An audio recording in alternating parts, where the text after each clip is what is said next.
Iran Israel சண்டை மிக பலமாக இருக்கிறது. அமெரிக்காவும் உடன் சேர்ந்து ஈரான் மீது தாக்குதல் நடத்துகிறது. ஈரான் நான் எதற்கும் அடிபணிய மாட்டேன் என்று திருப்பி தாக்குதல் நடக்கிறது. இந்த போர் மாபெரும் போராக மாற வாய்ப்பு இருப்பது போல் தோன்றுகிறது. ஈரான் அண்டை நாடுகள் மீதும் போர் தொடுக்கிறது. இதன் விளைவு பல உயிர்கள்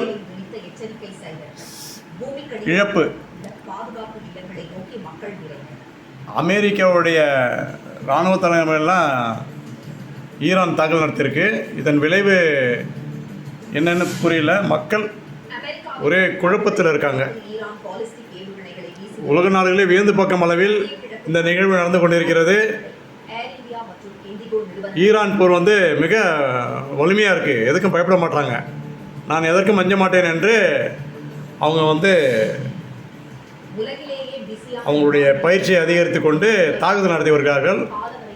இதன் விளைவு என்ன என்று நாம் பொறுத்திருந்து தான் பார்க்க வேண்டும். போர் நிறுத்தம் ஏற்பட வாய்ப்பு இல்லாதது போல தான் தோன்றுகிறது. சமூக ஆர்வலர் என்ற அடிப்படையில் என்னுடைய கருத்து.